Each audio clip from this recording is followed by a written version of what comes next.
लोग ये चाहते हैं कि सरकार को बदलना। And I'm very happy the way our workers have really toiled hard to make this victory a reality.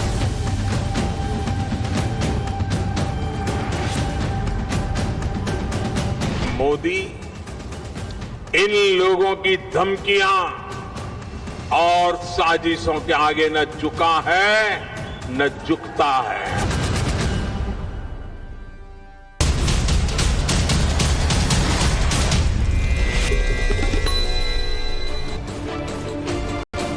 नमस्कार, मैं हूं दिनेश गौतम। कर्नाटक में किसकी सरकार आएगी?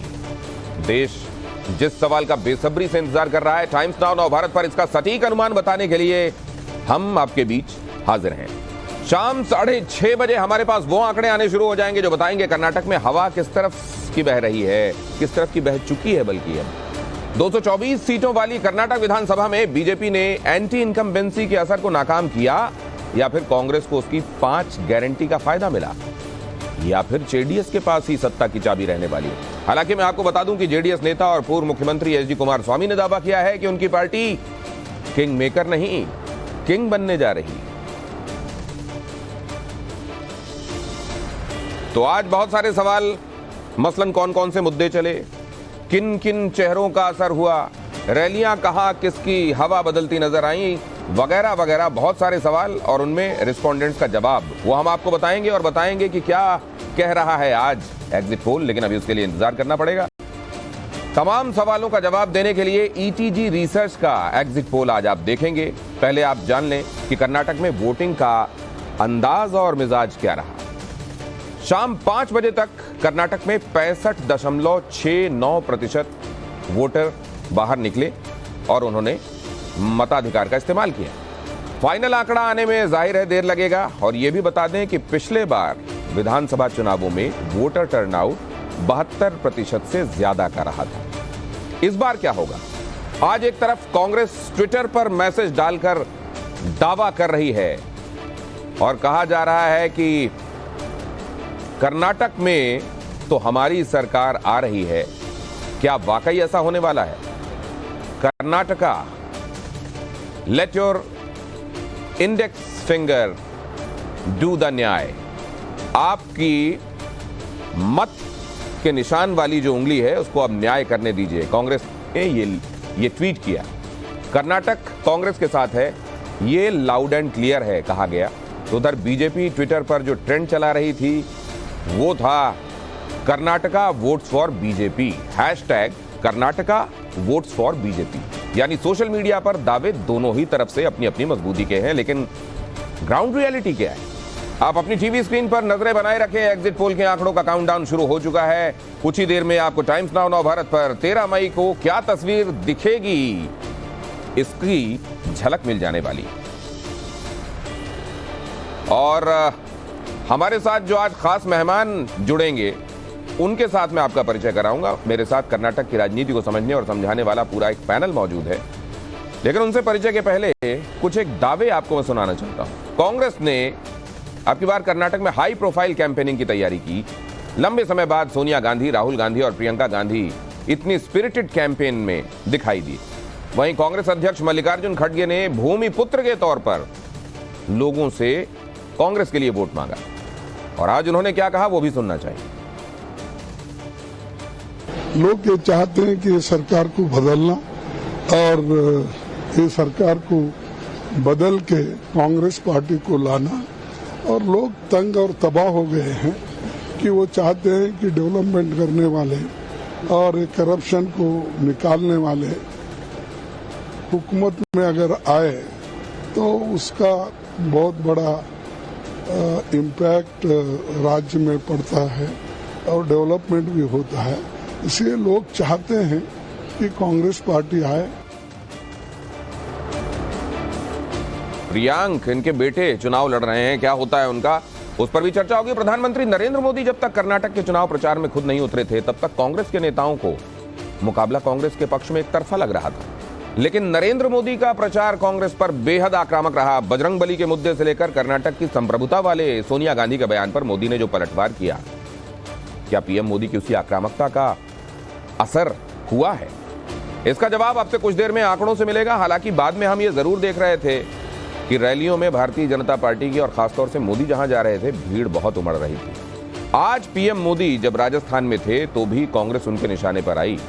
सुनिए पीएम ने आज क्या कहा। कांग्रेस देश का नुकसान करने से भी बाज नहीं आती। जब देश में कोरोना महामारी आई, 100 साल का सबसे बड़ा संकट आया, तब भी कांग्रेस ने अफवाह फैलाने की कोशिश की, वैक्सीन के मुद्दे पर लोगों को भड़काया। कांग्रेस चाहती थी कि ज्यादा से ज्यादा लोगों की मृत्यु हो और वो मौके की तलाश में थे कि मोदी की गर्दन कैसे पकड़े। लेकिन मोदी इन लोगों की धमकियां और साजिशों के आगे न झुका है न झुकता है।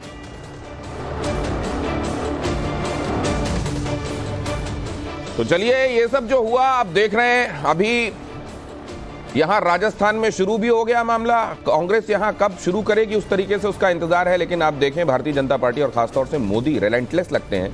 लेकिन मोदी का असर क्या इधर कर्नाटक भी हुआ। यहां जो कहा जाता है 1985 के बाद से अभी तक किसी को लगातार 2 बार यहां का सिंहासन मिला नहीं। क्या वो ट्रेंड इस बार टूटेगा? शहजाद पूनावाला हमारे साथ जुड़ रहे हैं भारतीय जनता पार्टी के, उनसे बातचीत होगी। प्रवक्ता हैं भारतीय जनता पार्टी के वो, और कांग्रेस की तरफ से लोकेश जिंदल हमारे साथ चर्चा के लिए मौजूद होंगे। गुरुराज हुल्लर बताएंगे जेडीएस को क्यों लगता है कि इस बार किंग बनेंगे, किंग मेकर नहीं। जयंतो घोषाल हमारे साथ जुड़ रहे हैं, वरिष्ठ पत्रकार। आशुतोष भी हमारे साथ इस पैनल का हिस्सा है, वरिष्ठ पत्रकार।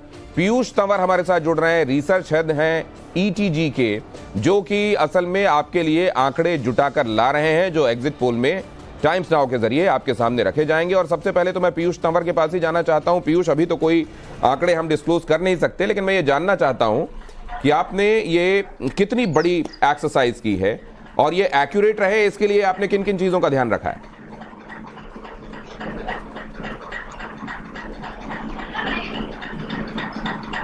पीयूष तंवर,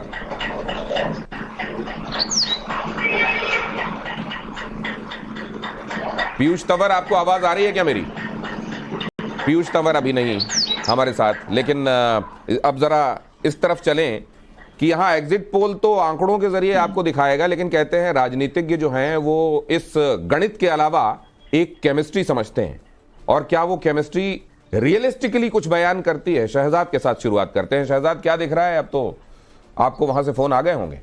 देखिए, पहले तो अंजनी पुत्र महावीर विक्रम बजरंगी के आशीर्वाद से आज जिस उत्साह के साथ पूरा कर्नाटका का चुनाव संपन्न हुआ, तो मैं उसके लिए जय बजरंग बली भी बोलता हूं और बजरंग बली के विशेष आशीर्वाद के लिए धन्यवाद भी बोलता हूं। और मुझे लगता है बजरंग बली ने हमेशा, देखिए, झूठ और अन्याय की नली तोड़ने का काम किया है। जो चुनाव शुरू हुआ था तथाकथित मुद्दों की बातों पर, हम तो गिनवा रहे थे एयरपोर्ट कितने बनवाए, हम तो गिनवा रहे थे कितना हाईवे बनवाया, हम तो गिनवा रहे थे एफडीआई में कैसे कर्नाटका नंबर हुआ, परंतु देश के यशस्वी प्रधानमंत्री को गाली देने से शुरू हुआ।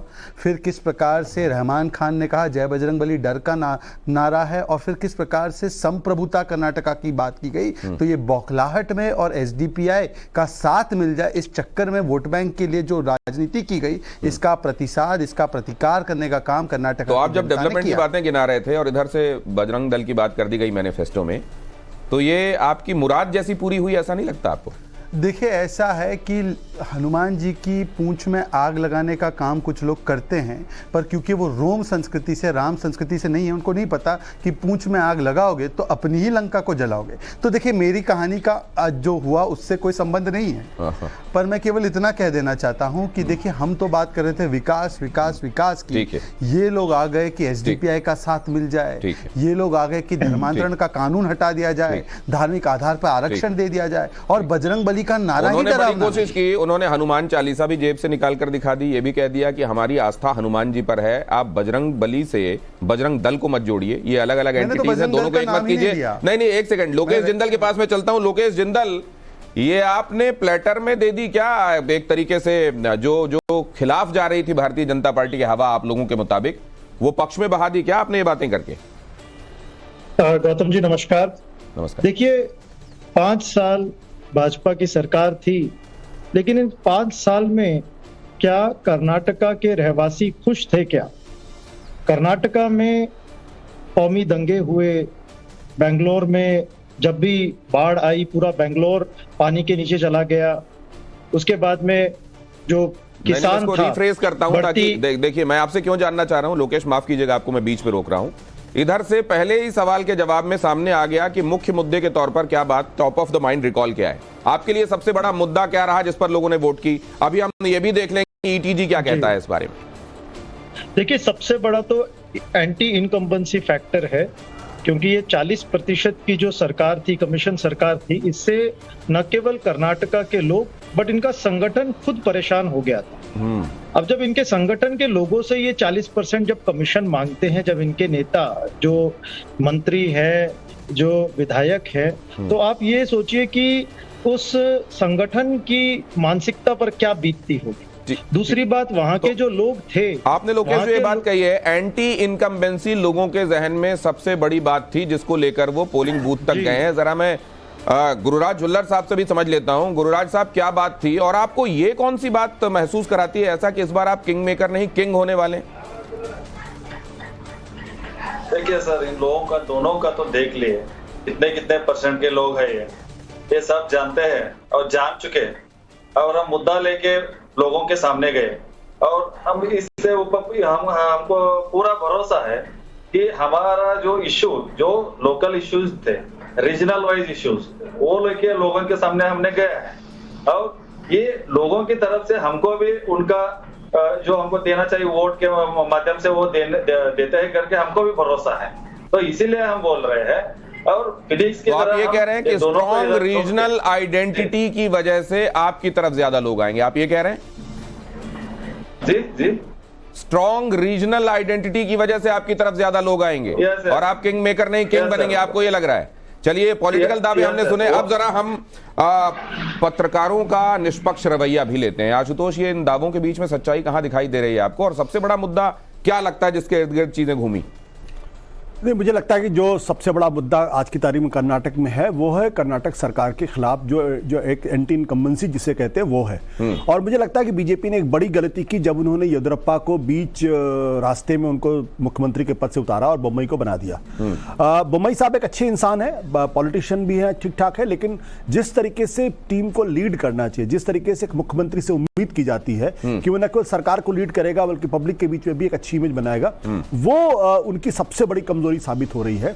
और उसका दूसरा नुकसान यह हो गया कि अगर आप येदियुरप्पा को हटा रहे हैं तो फिर लिंगायत समुदाय के साथ संबंध जोड़ने की कोशिश करनी चाहिए ताकि वो नाराज ना हो।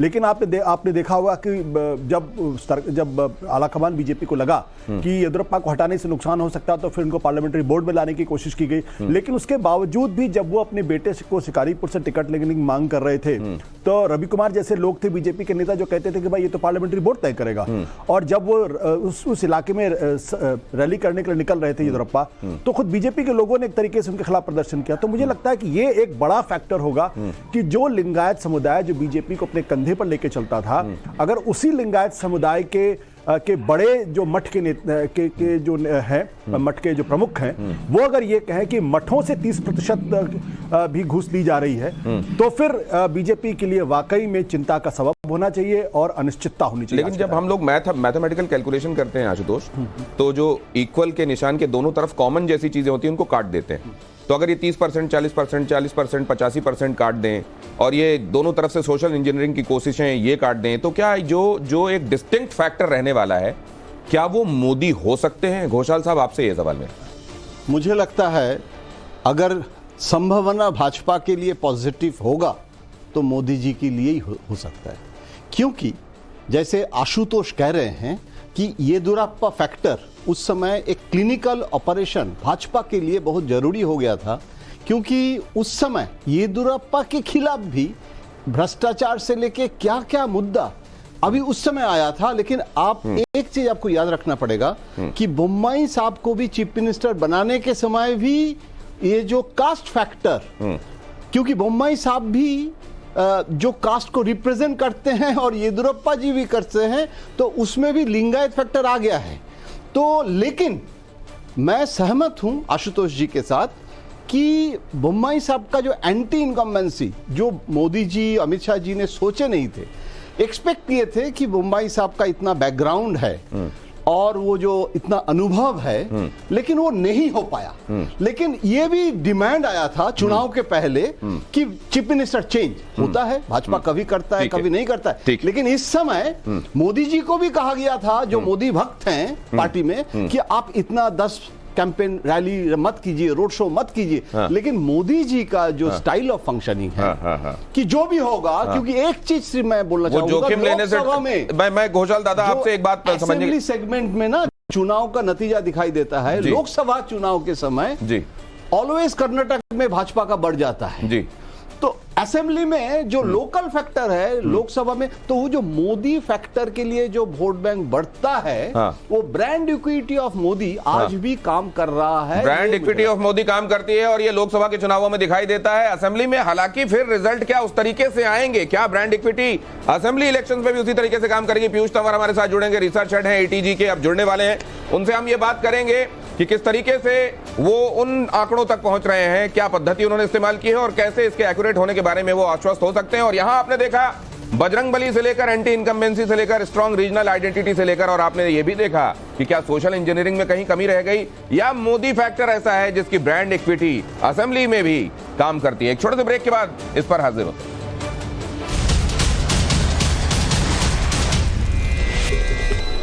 जनगण का मन, बारी है कर्नाटक के एग्जिट पोल की। आंकड़ों की तरफ मैं आपको लेकर जाऊं उससे पहले जिनके जरिए ये आंकड़े यहां तक पहुंच रहे हैं स्टूडियो तक, Piyush Tanwar research head ETG हमारे साथ जुड़े हुए हैं। किस तरीके से आपने ये आंकड़े निकाले, एक तो ये पीयूष, और दूसरे इसमें क्या मार्जिन लेकर चल रहे हैं आप एरर का? जी दिनेश जी, पहले तो मैं बताना चाहूंगा कि जो कर्नाटका का जो इलेक्शन है बहुत ही इंटरेस्टिंग इलेक्शन था, क्योंकि ये जो बाकी राज्य से एक मेरे हिसाब से ये केस स्टडी होना चाहिए, मतलब जो भी इसका आउटकम होगा, बट कर्नाटक इलेक्शन अपने आप में केस स्टडी है, क्योंकि यहाँ पे कभी भी किसी सरकार को बहुमत नहीं मिलता है, बस 2013 और पिछले 2-3 बार देखा जाए तो, जब से ये जो कर्नाटका का राज्य बना है तब से नहीं हुआ है। अब दूसरा, जैसे आपने पूछा कि जो मेथोडोलॉजी की मैं बात करूं, तो मेरी जो टीम है वो पिछले 4 महीने से कर्नाटका में सर्वे कर रही है, डोर टू डोर हो चाहे टेलीफोनिक इंटरव्यूज हो, पिछले 4 महीने से काम कर रहे हैं। मैं खुद पिछले 2 महीने से यहाँ पे लगभग सारा एरिया कवर कर चुका हूं। तो एक तो है कि हमारे जो मेथोडोलॉजी, हमने टोटल 45,000 सैंपल्स कलेक्ट किए हैं इस एग्जिट पोल के लिए। और जैसा आपने पूछा कि मार्जिन ऑफ एरर, तो वो देखिए मतलब बेसिकली जो भी डेटा में रहता है कि जो आपका सैंपल साइज जितना होना चाहिए उसके हिसाब से 2% प्लस माइनस 2 से 3% के अराउंड है। अच्छा। और जो सैंपल साइज है 45,000 का, वो हमने दोनों 50% जो है वो हमने फील्ड से डोर टू डोर सैंपल करके लिया है और 50% जो है हमने कैटरी से लिया है, मतलब आपका जो टेलीफोनिक इंटरव्यू से होता है। इसमें हम लोग एक तो ये मेक श्योर करते हैं कि आपका जो जेंडर है, एज वाइज है या फिर सोशियो इकोनॉमिक है, वो मेंटेन रहे, उसका जो प्रोपोर्शन है वो मेंटेन रहे। ठीक है। और दूसरा हम लोग मेक श्योर करते हैं कि माइंडसेट। एक अहम खबर आ रही है, मतदान यहां समाप्त हुआ कर्नाटक में और चुनाव के लिए ये 224 सीटों के लिए जो असेंबली पोल हो रहा था वो आज एक फेज में होना था और ये समाप्त हो गया। शाम 5 बजे तक जो वोटिंग रिकॉर्ड हुई है वो 65.59 65.59% रिकॉर्ड की गई है। पिछली बार ये 72 से ऊपर था आंकड़ा। क्या इस बार भी जब ये पूरे आंकड़े जुटा लिए जाएंगे तमाम जगहों के, तो क्या ये एक बार फिर से पिछले बार से ऊपर जाएगा या ये पिछले बार से नीचे रहेगा? 65.59% अभी 5 बजे तक ये वोटिंग रिकॉर्ड की गई है। क्या 1-1.5 घंटे में, 2 घंटे में, 3 घंटे में या 4 घंटे में जब पूरे आंकड़े कंपाइल कर लिए जाएंगे तो ये पिछले बार के 72 से ऊपर चला जाएगा या ये 72 से नीचे रहेगा? 72 से ऊपर जाएगा तो क्या दिखाता है? क्योंकि ये भी तो समझा जाता है कि एंटी इनकम्बेंसी में बढ़ चढ़कर मतदान होता है और अगर लोग संतुष्ट हैं तो कम निकलते हैं और ऐसे में मतदान प्रतिशत ज्यादा नहीं बढ़ता। क्या वो वाला नोशन अब भी कायम है? इन तमाम मुद्दों पर बातचीत होगी। आंकड़े लेकर आपके सामने आ रहा हूं एक छोटे से ब्रेक के बाद। जनगण का मन, कर्नाटक एग्जिट पोल। जनगण का मन एग्जिट पोल कर्नाटका क्या दिखाई दे रहा है अभी से 13 तारीख की? क्या तस्वीर यहां से दिख रही है एग्जिट पोल में, वो समझने की कोशिश करेंगे। अब आंकड़े आपके सामने प्रस्तुत करने की बारी है, लेकिन उससे पहले मैं आपको यह बता दूं कि ये सर्वे किया कैसे गया है। जैसा अभी आपको ईटीजी के रिप्रेजेंटेटिव बता रहे थे कि सैंपल साइज 45,000 का रखा गया है और मेथड जो इस्तेमाल की गई है वो ये कि 50% फील्ड सैंपल है और 50% टेलीफोनिक इंटरव्यू और 2 से 3% का इसमें मार्जिन ऑफ एरर है। अब आइए जल्दी से मैं आपको ये बताता हूं कि अनंत भी हमारे साथ जुड़ रहे हैं और अनंत भी इस चर्चा में मेरे साथ हिस्सा लेंगे। अनंत खास तौर से कर्नाटक में बड़ी पैनी और बारीक निगाह बनाए हुए हैं और बहुत दिलचस्पी उनकी कर्नाटक के इलेक्शन को लेकर है और मैं अब आपके सामने पेश करने वाला हूं सवाल और उन सवालों पर रिस्पोंडेंट्स ने क्या कहा, कितने परसेंट ने क्या कहा वो। सबसे पहले आपको दिखाता हूं सबसे अहम मुद्दा जो लगने लगा था बजरंगबली के मुद्दे पर, जिससे शहजाद ने यहां शुरुआत भी की। जब हमने ये लोगों से ये पूछा, कांग्रेस के कोर वोटर्स के बीच में फोन किया और अपने लोग भेजे और उनसे ये पूछा कि आपने बजरंगबली के मुद्दे के बाद आपने कांग्रेस के खिलाफ वोट किया क्या, तो उसमें जो लोगों ने रिस्पॉन्ड किया वो आपके सामने रख रहा हूं। बजरंगबली के मुद्दे के बाद आपने कांग्रेस के खिलाफ वोटिंग की क्या?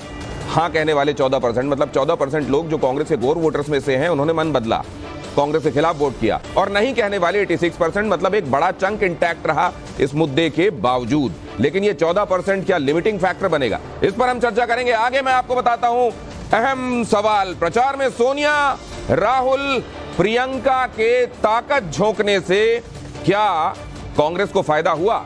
यह भी कांग्रेस के कोर वोटर्स के बीच में पहुंचकर हमने ये सवाल पूछा था। हाँ कहने वाले लोग इसमें 36% हैं, नहीं कहने वाले लोग 24% हैं और नहीं कह सकते, देखिए जो इसमें मन नहीं बना पाए कि इस सवाल के जवाब में वो क्या कहें पक्के तौर पर, वो 40%। ये बड़ा फिगर है 40% का, जो पक्के तौर पर नहीं कह सकते कि इससे फायदा हुआ या नहीं हुआ। ये दोनों बातें ध्यान रखिएगा। अब आइए अगले महत्वपूर्ण सवाल की तरफ आपको लिए चलते हैं और ये अगला महत्वपूर्ण सवाल क्या था? भारतीय जनता पार्टी के हैवीवेट नेताओं की बगावत कांग्रेस को क्या एडवांटेज दे जाएगी? भारतीय जनता पार्टी ने एक एक्सपेरिमेंट किया, कुछ वैसा जो गुजरात में देखने को मिला था। एंटी इनकम्बेंसी से निपटने का ये फॉर्मूला कहीं कांग्रेस के एडवांटेज में तो नहीं चला जाएगा? बीजेपी के हैवीवेट नेताओं की बगावत कांग्रेस को एडवांटेज है क्या? रिस्पोंडेंट्स ने क्या कहा ये रहा आपके सामने, देखिए जरा किसने क्या कहा। 44% ने कहा हाँ इससे कांग्रेस को एडवांटेज होगा, नहीं कहने वाले लोग 31% हैं और कह नहीं सकते वाले 25% है। लेकिन अगर नहीं और कह नहीं सकते वालों को आप जोड़ दें तो ये भी एक बड़ा फिगर हो जाता है जो 44% से बड़ा होता है, ये भी आप ध्यान रखिएगा। अब जरा आगे आपको ले चलता हूं। अगला सवाल, कर्नाटक में बीजेपी के डबल इंजन सरकार के फॉर्मूले पर क्या आपने वोट किया है? ये जब हमने लोगों से पूछा तो रिस्पोंडेंट्स का जवाब क्या था वो देखिए। क्या बीजेपी ने ये जो बात कही कि डबल इंजन, वहां भी केंद्र में बीजेपी की सरकार, यहां भी बीजेपी की सरकार, तो विकास और त्वरित गति से होगा यहां। हाँ कहने वाले लोग 27%, लेकिन डबल इंजन से कोई फर्क नहीं पड़ता, ये 73% लोग कह रहे थे। अब जरा ये जो पहला सेट ऑफ क्वेश्चंस आपने देखा और इसमें रिस्पोंडेंट्स ने क्या कहा वो आपने देखा, उस पर जरा मैं बात करता हूं। शहजाद ये देख लिया आपने, बजरंगबली से ही हमने शुरुआत की, देखिए यहां सवालों की और उसमें जवाब क्या मिला। नहीं, पहला सवाल जो आपका था वो था कि कांग्रेस के कितने वोटर इससे प्रभावित हुए, तो 14%, मतलब कि ऑलमोस्ट 5 में से 2 अगर प्रभावित हो रहे हैं तो मुझे लगता है ये बहुत बड़ी संख्या है एक प्रकार से। दूसरी बात, आपने 5 में से 2 तो 40% हो गए शहजाद जी। देखिए ऐसा है कि आप अपने बाकी के वोटर क्यों बजरंगबली से प्रभावित नहीं है, तो कौन वोटर है वो भी आपको समझ में आ गया, अच्छी बात है। थोड़ा सा गणित मैं जानबूझ के पहले तो 40% नहीं होता, आप थोड़ा अपनी गणित संभालिए। 20% तो कह रहे हैं ना वो, हाँ। तो 40 दूनी 80 हो जाएगा और उधर देखिए एक बचेगा वो। देखिए ऐसा है, मैं तो ये आपका गणित वो चैलेंज कर रहा है पहले, ठीक है वो गणित नहीं अटके रहे, केमिस्ट्री की बात हो रही है। देखिए केमिस्ट्री क्या है, अब मैं पॉलिटिक्स की बात हो रही है शहजाद जी, पॉलिटिक्स। अब मैं अपनी बात पूरी कर लूं। ठीक है अपनी बात कहिए, मैं आता हूं आपके पास लोकेश, आपका जवाब जानूंगा। हाँ। देखिए दूसरी बात यह है कि कांग्रेस को आपने एक और सवाल पूछा कि क्या सोनिया, राहुल, प्रियंका के उतरने से कोई अंतर फर्क पड़ेगा, तो उसमें ज्यादातर लोगों ने बोला कि इस पर कुछ कह नहीं सकते, मतलब कि वो नॉन फैक्टर है। और तीसरा सवाल सिर्फ इतना है, देखिए आज जो नतीजे आ रहे हैं वो एग्जैक्ट पोल्स के लिए आप इंतजार कीजिए, एग्जैक्ट पोल्स समझ में आ जाएगा। परंतु हाँ एक बात स्पष्ट है कि जिस प्रकार से कांग्रेस पार्टी की बौखलाहट है वो साफ नजर आ रही है और इसीलिए ये सारे आपको अभी तक नतीजे दिखाई दे रहे हैं। शहजाद आपने जो बात कही ना कि सोनिया गांधी और राहुल गांधी के चेहरे से कोई फर्क पड़ा कि नहीं पड़ा, उसमें 64% लोग ऐसे रहे हमारे सर्वे के मुताबिक जो कि इंडिसाइसिव रहे।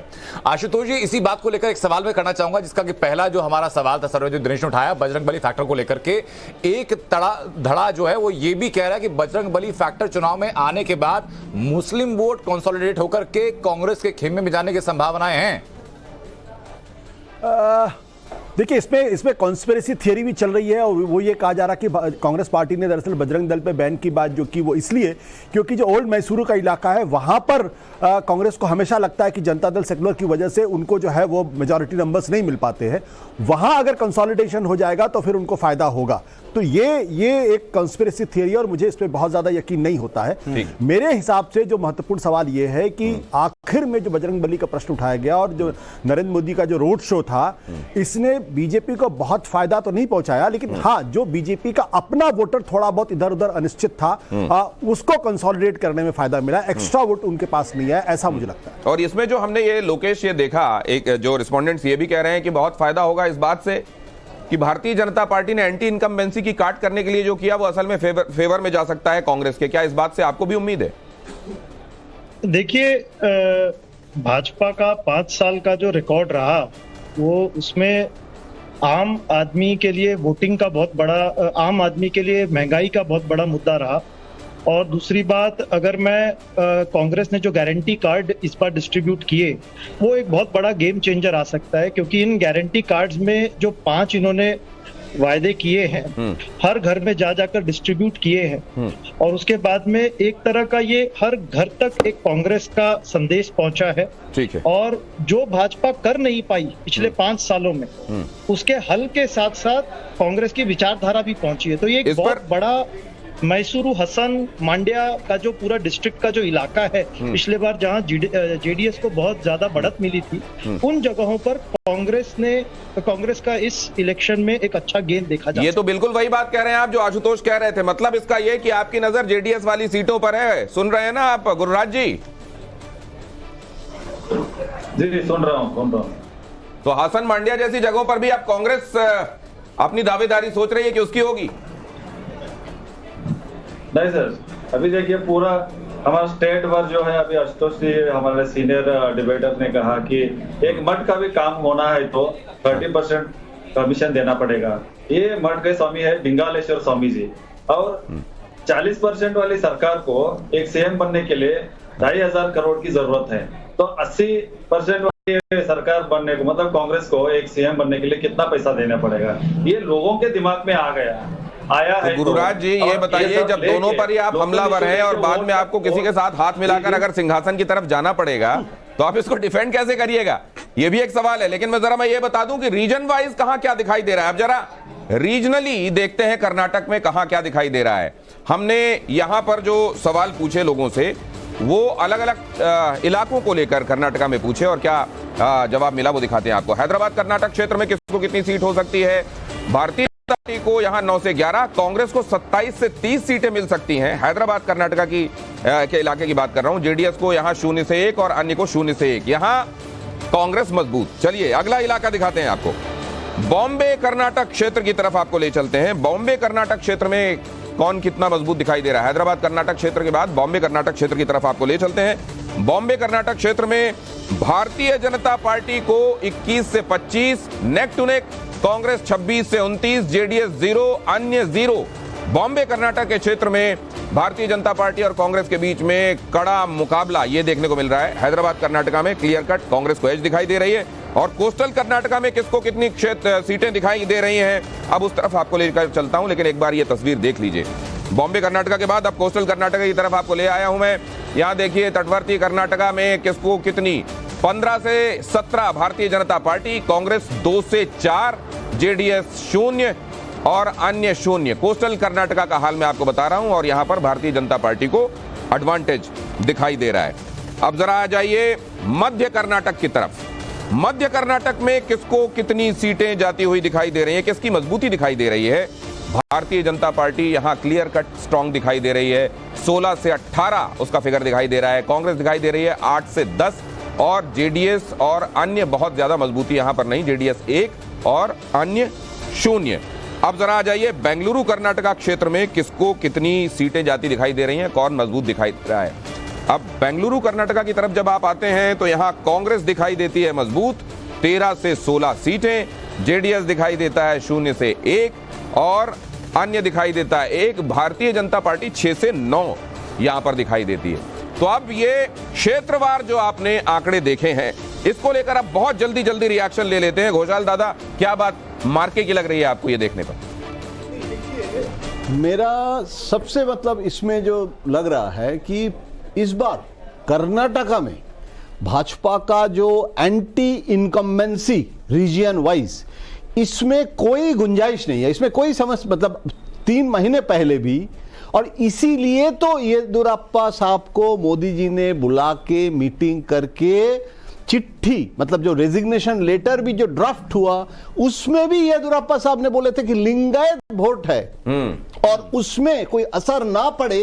और आपको जानकारी जरूर होंगे कि बोम्मई साहब का नाम भी येदियुरप्पा साहब के साथ बातचीत करके, चर्चा करके किया गया है। और लास्ट मोमेंट तक अमित शाह जी भी कुछ दिन पहले उनके घर गए, बेटा को भी नॉमिनेशन दिए हैं, वो डिस्ट्रिक्ट वाइज वो रैली करने के लिए तय किए थे उसको। नहीं, लेकिन एक बात तो है ना, ये जो दिखाई दे रहा है ना अभी चुनाव का जो, उसमें लग रहा है कि कांग्रेस के तो आना तय था। ठीक है, अभी लेकिन अभी वो जो नहीं हो रहा है उसमें भाजपा ने लास्ट मोमेंट में अभी, लेकिन ये खेल कितना बिगड़ा है कांग्रेस का, इस पर हम बहुत जल्दी फिगर्स और परसेंटेज की तरफ आपको ले जा रहे हैं। उससे पहले आप देख रहे हैं, लेकिन हम फिगर्स और परसेंटेज के बजरिए आपको ये नहीं बताएंगे कि हवा किस तरफ की है। अनंत, इससे थोड़ी देर के लिए हम अपने आप को रोकेंगे, लेकिन मैं ये जानना चाहता हूं कि नुकसान हो सकता है उसके लिए जिसके बारे में अनुमान लग रहा है, लेकिन क्या वो नुकसान इतना होगा कि एंटी इनकम्बेंसी की काट हो जाए? अनंत, देखिए, एंटी इनकम्बेंसी की काट होना मुझे कहीं हद तक दिनेश सही भी लग रहा है, क्योंकि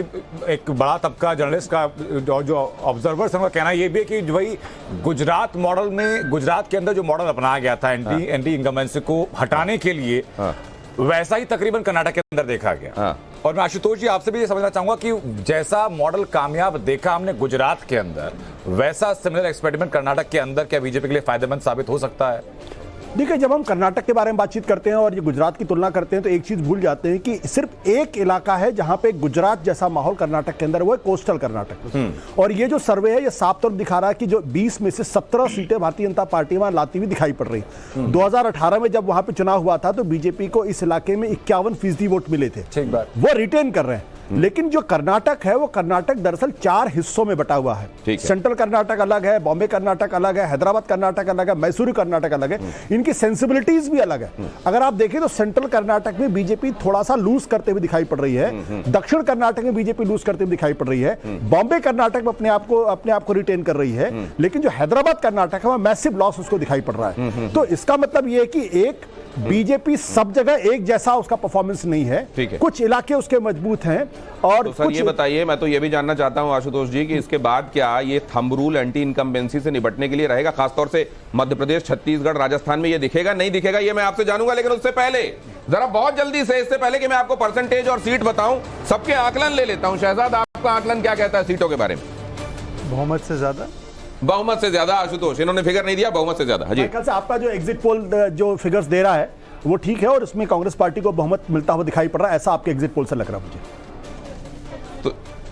तो ये अब जरा आपको ले आते हैं, इससे पहले कि टाइम आउट हो जाए, कि हम वोट प्रतिशत में क्या देख रहे हैं। यहां जरा देखिए वोट प्रतिशत क्या कहता है। भारतीय जनता पार्टी को कितना, कांग्रेस को कितना, खासतौर से 36.70%। यह है भारतीय जनता पार्टी का वोट परसेंट जो आखिरकार मिलता हुआ दिखाई दे रहा है एग्जिट पोल में। कांग्रेस को दिखाई दे रहा है 40.90%, जेडीएस के खाते में 16.10% और अदर्स 6.30। अब जरा सीटों के संदर्भ में भी देख लीजिए कि ये परसेंटेज कैसे रिफ्लेक्ट होगा। कर्नाटका में किसको कितनी सीटें, अहम पड़ाव एग्जिट पोल का, दिल थाम कर आप जिसके लिए बैठे हुए थे। 78 से 92 भारतीय जनता पार्टी, कांग्रेस 106 से 120, जेडीएस 20 से 26 और अदर्स 224। अब सीटें आपके सामने 78 से 92, कांग्रेस 106 से 120। अब अगर 113 वो मैजिकल फिगर की बात करें तो शहजाद वो फिगर तो अभी दिखाई दे नहीं रहा है भारतीय जनता पार्टी के साथ। देखिए, ऐसा है कि ये एग्जिट पोल है, एग्जैक्ट पोल 13 तारीख को आ जाएंगे। मैं केवल इतना कहूंगा कि कई जगहों पर एंटी इनकम्बेंसी की बात हुई, उत्तराखंड में हुई, आपने इसकी बात उत्तर प्रदेश में भी की, जहां पे हिस्टोरिकल ट्रेंड को तोड़ा गया। यहां पर भी आप देखेंगे हिस्टोरिकल ट्रेंड टूटेगा। अब ये जरा मैं गुरुराज जी से समझना चाहता हूं, इससे पहले कि मैं चैंपियन जो दिखाई दे रहा है उसकी तरफ जाऊं, कि गुरुराज जी यहां तो किंग मेकर वाली भी भूमिका संशय में लग रही है। आप किंग की बात कर रहे हैं जी, इसका जवाब तो मैं 13 को दूंगा सर, 13 तारीख को दूंगा।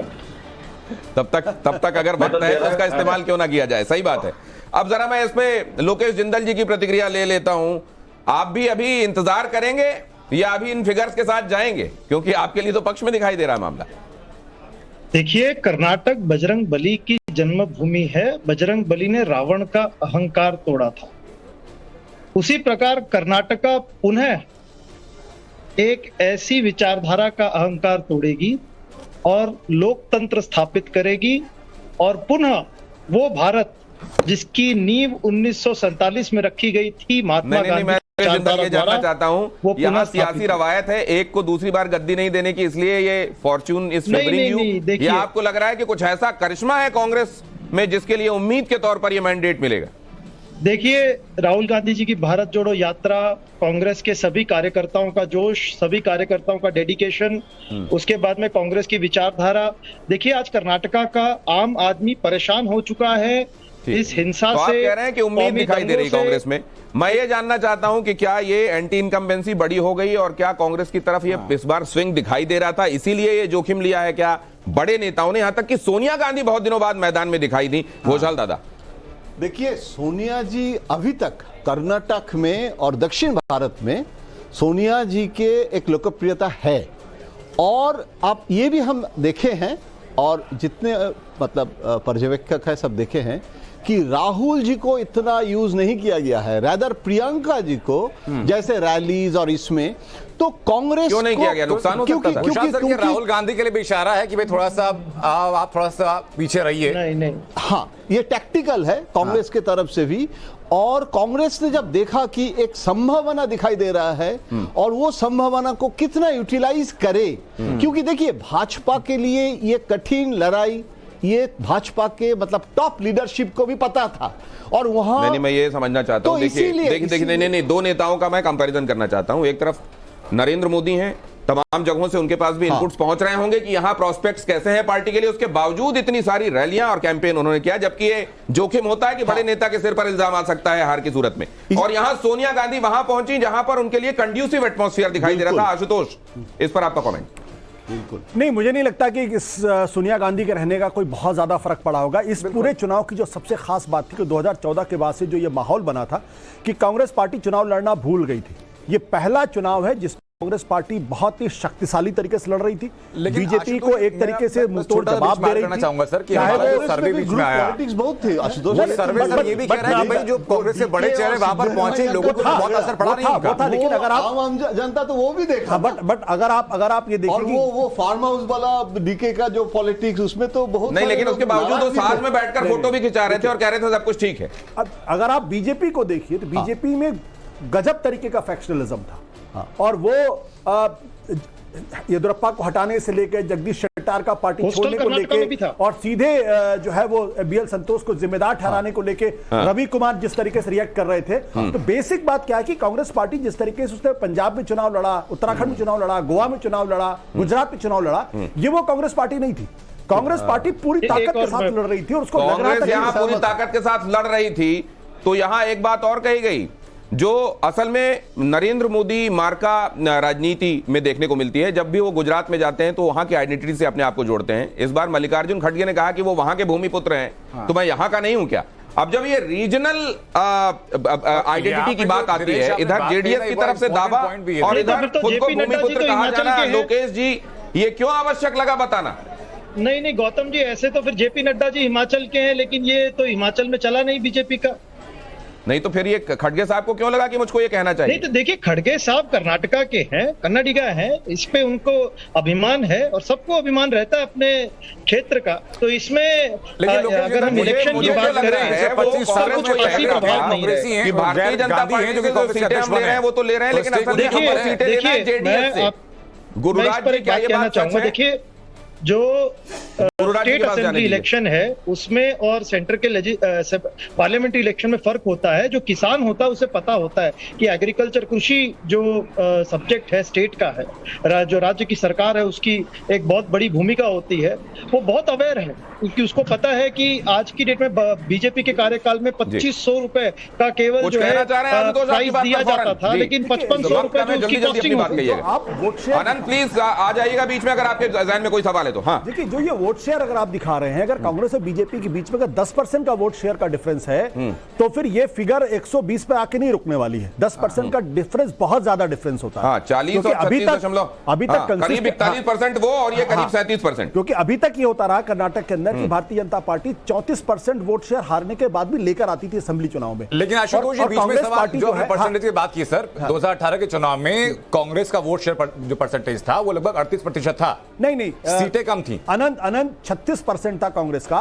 2% का फर्क था। ये मैं आपकी बात से सहमत हूं कि बीजेपी का वोट शेयर 2% कांग्रेस से कम था। बीजेपी के पास 36 था सर, कांग्रेस के पास 38 था, जबकि सीट डिफरेंस ज्यादा था। तो अब यहां अगर 10% का वोट गैप अगर मिलता तो फर्स्ट पास पोस्ट सिस्टम में ये तो मतलब फिर तो आप मान के चलिए कि 120 पे आंकड़ा नहीं रुकने वाला। अगर ये डेटा सही है तो, अगर इसी तरीके से रिएक्शन आ रहा है तो फिर इसके हिसाब से आपका डेटा क्या होता है? अगर ये परसेंटेज रहने वाला तो आशुतोष बहुत जल्दी से। नहीं, मैं साफ तौर पर कह रहा हूं कि अगर 10% का गैप है, अगर ये मान लीजिए कि अगर एरर फैक्टर 3% मान लीजिए, तो भी 7% का जो गैप होता है वो काफी गैप माना जाता है, और वो फिर फिगर 120 पे आके नहीं टिकेगी, उसका आगे निकलेगी।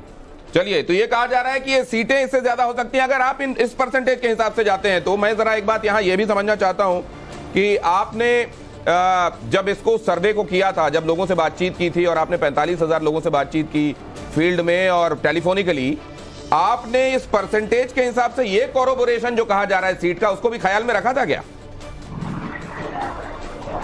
जी, आशुतोष जी कह रहे हैं कि 10% का गैप है। 10% का नहीं है, मैं आपको करेक्ट करता हूँ, ये 36% है। 36 और 41 के आसपास। आपका स्क्रीन पे 30% आ रहा है। नहीं, 30.70। ये देखिए 36 नहीं, ये गलत है, इसको सही कीजिए प्लीज दिनेश जी। 36.70 इसको गलत कीजिए। वही मैं भी सोच रहा हूं कि यहाँ 36.70 है मेरे पास जो यहाँ पर लिखा हुआ है। ये शायद जिन्होंने ग्राफिक बनाया है वो शायद उनके दिमाग में रह गया।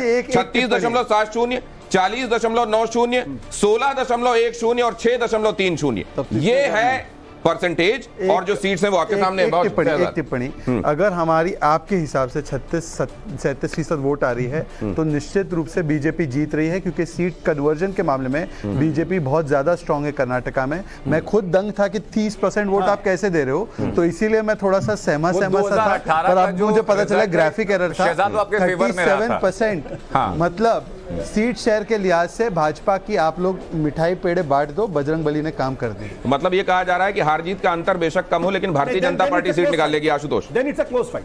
अगर 36-40 है then it's a close fight. वो शहजाद की इस बात से मैं सहमत हूं कि बीजेपी 2% पीछे रहने के बावजूद भी पिछली बार 2018 में 104 सीट थी, कांग्रेस को 80 सीटें थी। तो 2% के आगे होने के बाद इसका मतलब अगर कांग्रेस को अगर अपनी सरकार बनानी है तो कम से कम 6% का गैप लेके चलना पड़ेगा। ये मैं एक बार फिर से पढ़ देता हूं परसेंटेज, जहां अगर किसी को कंफ्यूजन हुआ हो। बीजेपी 36.70, कांग्रेस 40.90, जेडीएस 16.10 और अन्य 6.30%। और इस हिसाब से कहा जा रहा है ये बहुत क्लोज रहने वाला है, एकदम क्लियर कट कोई आगे निकल जाएगा 113 से, ऐसा भी दिखाई दे नहीं रहा है। अब इसके बाद लोकेश जी, आप इसको कैसे देख रहे हैं? देखिए, कोस्टल कर्नाटका का जो एरिया है जहां पर आशुतोष जी ने कहा पिछले बार बीजेपी को 50% से ज्यादा मत मिले थे, अगर इस बार भी रुझान वैसा ही रहता है तो फिर मैं निश्चित तौर पर कांग्रेस को बढ़त ज्यादा रहेगी, क्योंकि ये जो परसेंटेज दिखा रहा है उस हिसाब से 2 से 3% जो है बाकी सभी इलाकों में फर्क पड़ेगा। हैदराबाद कर्नाटक का जो क्षेत्र है जो 2 से 3%, और पीयूष भी कह रहे हैं कि ये फर्क पड़ सकता है। मैं आप सबका बहुत धन्यवाद करूंगा। जिनके फेवर में बहुत ज्यादा नहीं इस समय एग्जिट पोल के आंकड़े, वो कह रहे हैं हम इंतजार करेंगे, एग्जैक्ट पोल तक जाएंगे, और जिनके लिए अभी इसमें मुस्कुराने का सबब है वो कह रहे हैं हाँ ऐसा ही कुछ होने वाला है। यहां बहुत धन्यवाद करूंगा आप सभी पैनलिस्ट का मेरे साथ जुड़ने के लिए। अनंत, आपका भी बहुत शुक्रिया ज्वाइन करने के लिए। लेकिन आगे बिग एंड बोल्ड ब्रेक नहीं ले रहे हैं, फौरन हाजिर हो रहे हैं।